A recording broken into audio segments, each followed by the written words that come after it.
সুপ্রিয় শিক্ষার্থীরা, তোমরা কেমন আছো? আশা করি সবাই ভালো আছো। এই করোনাকালীন সময়ে তোমরা আশা করবো যে বাড়িতে তোমরা পড়ালেখার সাথেই আছো এখন পর্যন্ত। যারা যেসব শিক্ষার্থী ক্লাসটি দেখছো সবাইকে স্বাগতম চরসা হাই স্কুলের অনলাইন ক্লাসের পক্ষ থেকে। আমি রাজীব চক্রবর্তী, সহকারী শিক্ষক, চরসা হাই স্কুল।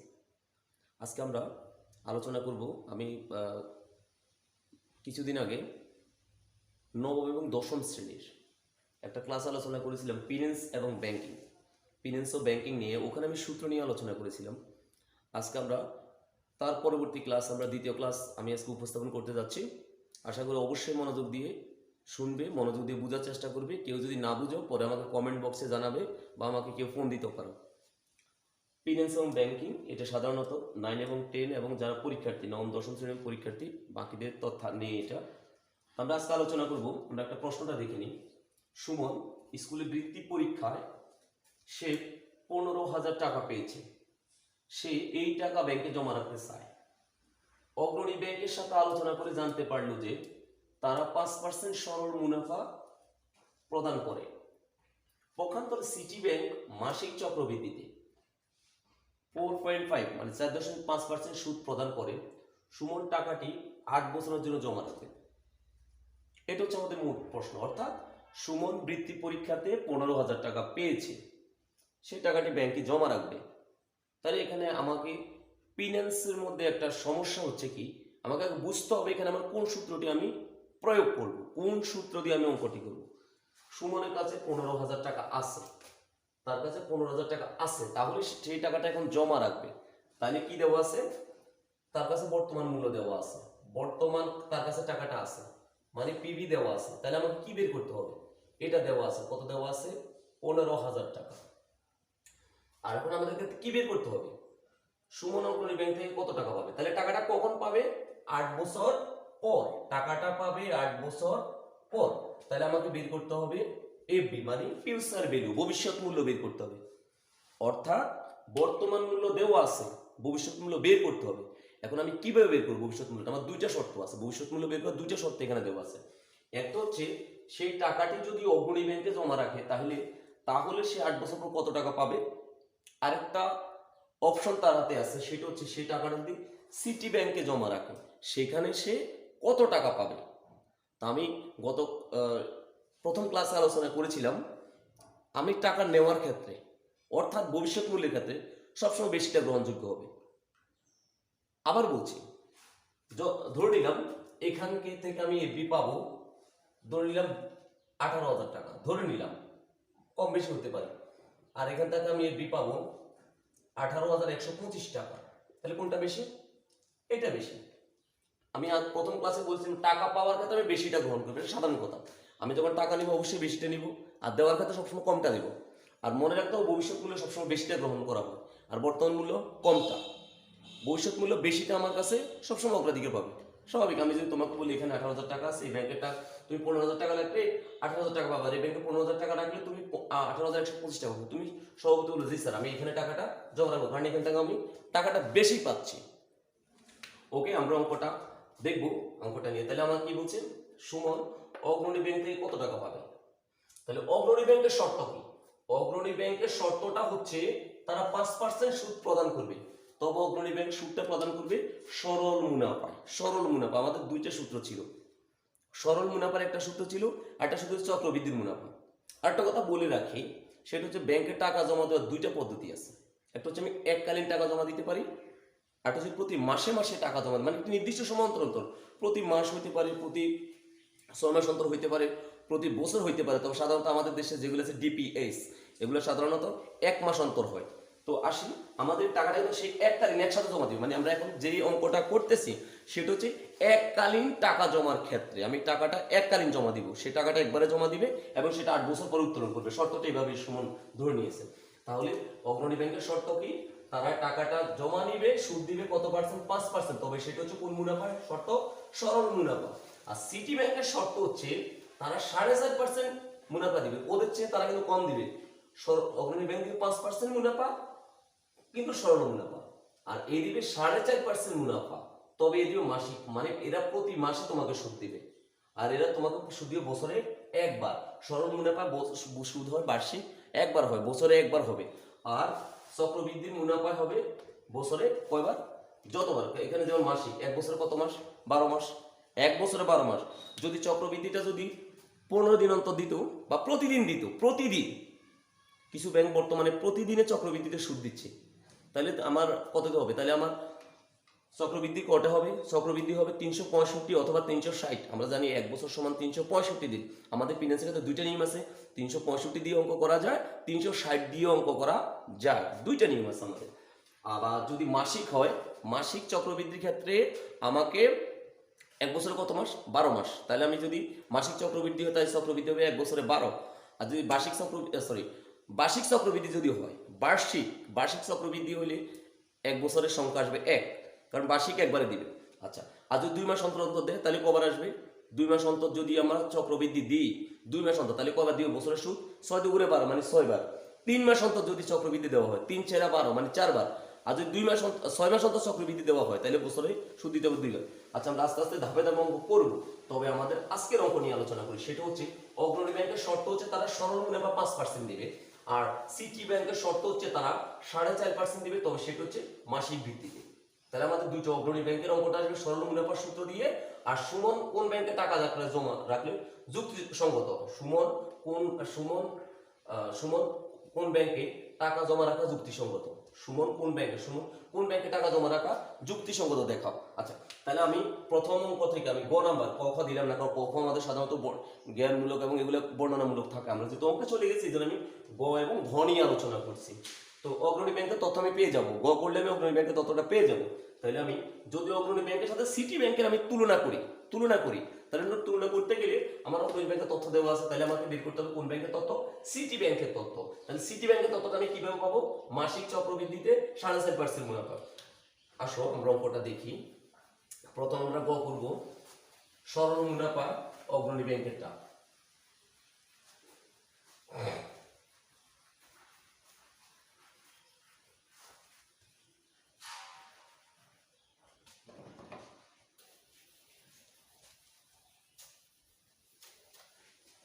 দেখি আমাদের কি কি আছে। গ নাম্বার কি কি দেওয়া আছে?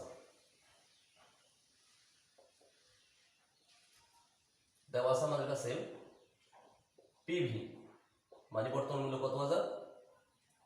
15,000। তারপর কি দেওয়া আছে? সময়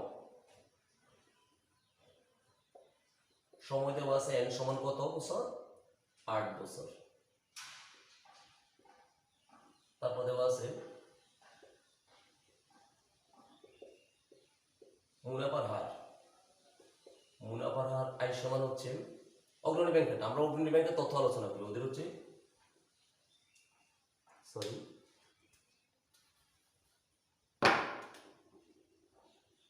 5% মানে 100 টাকায় 5 টাকা।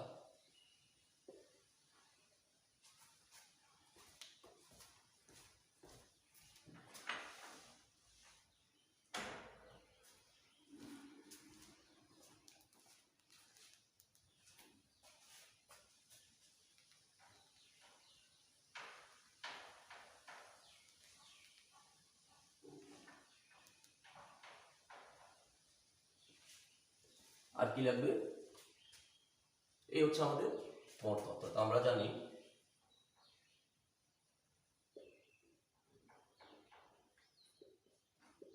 এবার আসে আমাদের কি বের করতে হবে? ভবিষ্যৎ মূল্য। আমাদের ভবিষ্যৎ মূল্যের সূত্রটা কি? FB equal to PB into 1 plus I to the power n। এটা হচ্ছে আমাদের সরল মুনাফার বর্তমান ভবিষ্যৎ মূল্যের সরল মুনাফার সূত্র হচ্ছে আমাদের এটা। এককালীন টাকা জমার ক্ষেত্রে ভবিষ্যৎ মূল্যে সরল মুনাফার সূত্র এটা। তাহলে আমরা একটু অঙ্কটা করে নিই। পিবি মান কত দেওয়া আছে? 15,000। আই মান কত দেওয়া আছে? 0.05। সময় কত দেওয়া আছে? 8।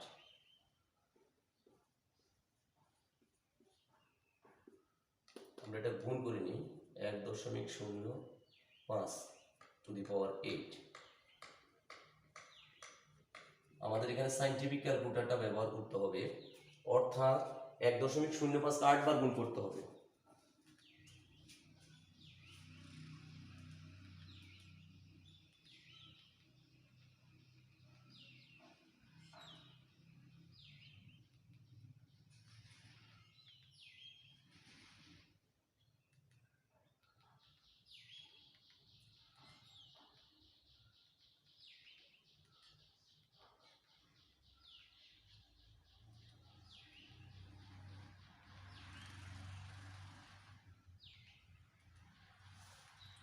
আমি ক্যালকুলেটারে করে নিচ্ছি।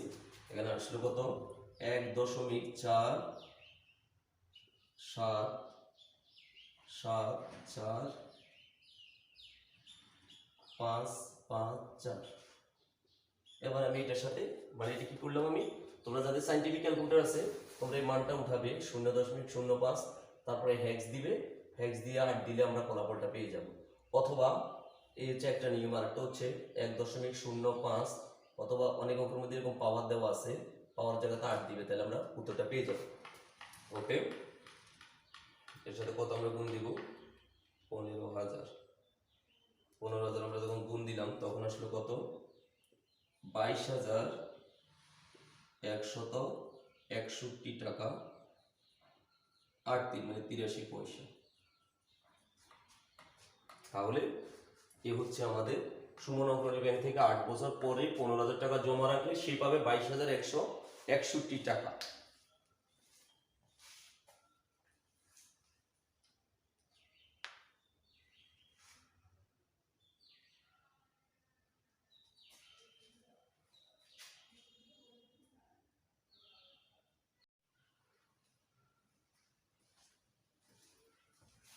আমরা এখন সিটি ব্যাংকের প্রস্তাবটা নিয়ে আলোচনা করব। আমাদের সিটি ব্যাংকের শর্ত কি ছিল, প্রশ্নটা অবশ্যই তোমরা খাতা তুলে নিবা। সিটি ব্যাংকের শর্তটা ছিল 15,000 টাকা তারা জমা রাখবে 8 বছরের জন্য, তবে তারা সুদ দিবে 4.5%, সুদের হার 4.5%। তবে তাদের শর্ত ছিল মাসিক চক্রবৃদ্ধি। মাসিক চক্রবৃদ্ধি মানে 1 বছরে তারা 12 মাস সুদ দিবে। 12 মাস মানে বছরে 12 বার সুদ দিবে, যেহেতু 1 বছর সমান 12 মাস। আমরা এখানে সাজিয়ে নিলাম। এখানে প্রেজেন্ট ভ্যালু কত টাকা জমা রাখবেন, 15,000 টাকা। পিবি সমান 15,000 টাকা, সময় এন সমান 8 বছর, মুনাফার হার আই সমান 4.5%, মানে 100 ভাগের 4/5। আমরা যদি ভাগ করে নিই আসবে 0.045। আর আমাদের এখানে আরেকটা আছে চক্রবৃদ্ধির সংখ্যা। চক্রবৃদ্ধি কতবার দিবে, চক্রবৃদ্ধি দেওয়া হবে বলছি মাসিক চক্রবৃদ্ধি। মাসিক চক্রবৃদ্ধি মানে 1 বছর সমান 12 মাস। 1 বছর সমান 12 মাস মানে 1 বছরে 12 বার তারা সুদ দিবে। মাসিক চক্রবৃদ্ধি মানে 1 বছরে 12 বার তারা সুদ দিবে। তো এখানে আমাদের আগের অঙ্কটা ছিল অগ্রণী ব্যাংকের যে শর্ত, অগ্রণী ব্যাংকের শর্তটা ছিল আমাদের সরল মুনাফা। আর আমাদের এখানে সিটি ব্যাংকের শর্তটা হচ্ছে কি, সিটি ব্যাংকের শর্ত হচ্ছে চক্রবৃদ্ধির মুনাফা। তাহলে আমরা লিখি, আমরা জানি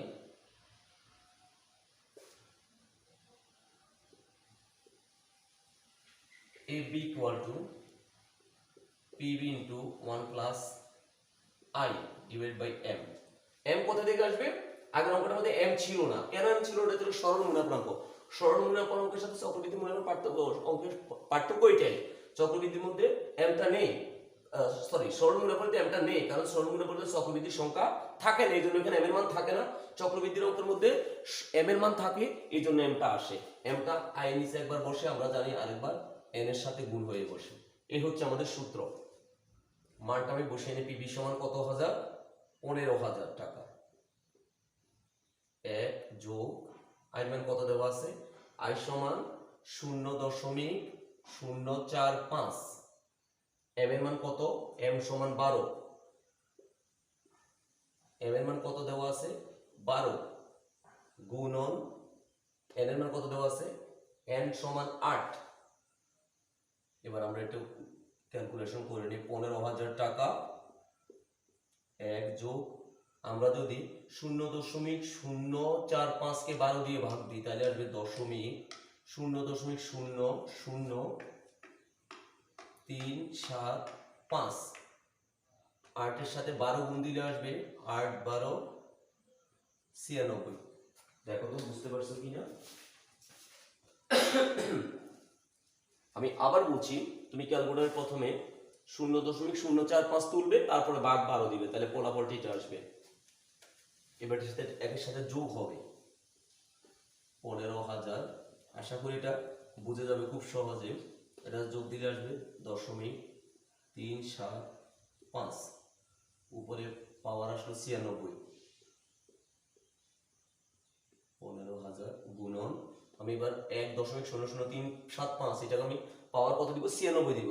অর্থাৎ যাদের ক্যালকুলেটরের মধ্যে 0.00375 হেক্স দিয়ে 96 দিয়ে দিবা। হেক্স দিয়ে 96 দিলে তোমার ফলাফলটা চলে আসবে, এখানে ফলাফলটা চলে আসবে। অথবা কিছু কিছু ক্যালকুলেটর এইভাবে থাকবে 375, কিছু কিছু ক্যালকুলেটর এইভাবে থাকবে উপরে অপশনের মধ্যে, সেখানে 96 দিয়ে দিবা, তাহলে তোমার এখানেও ফলাফলটা চলে আসবে। আচ্ছা, যদি আমরা এটা দিই তাহলে আমাদের ফলাফলটা আসবে 1.43246465, আর একটু কম বেশি হতে পারে, দশমিকের পরে একটু কম বেশি হতে পারে, এটা অস্বাভাবিক কিছু না। এটা ক্যালকুলেটর আমাদের মানের উপর নির্ভর করে। এবারে এই মানটা 15,000 সাথে গুণ হবে, গুণ হইলে আসবে 21,485.47।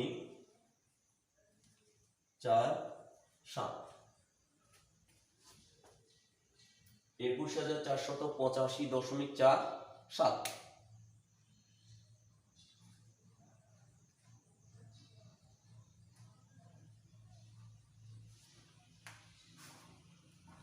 তোমরা একটু দেখে নাও।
তাহলে আমাদের সিটি ব্যাংক থেকে এসে কত টাকা পাবে?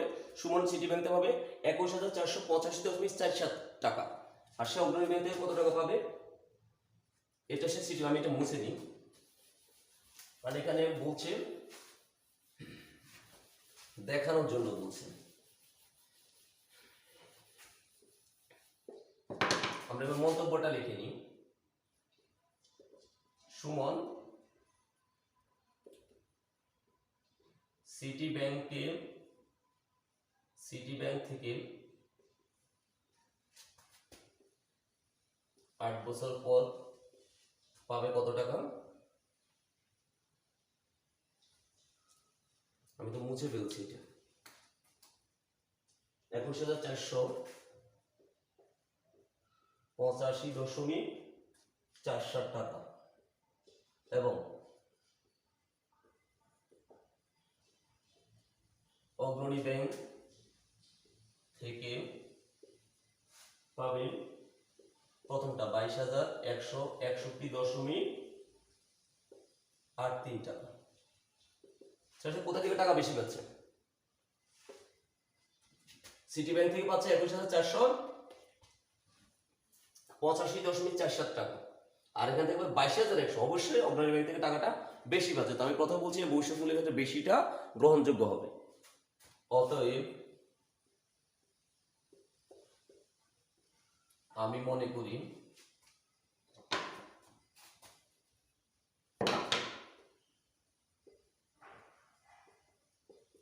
সুমন অগ্রণী ব্যাংকে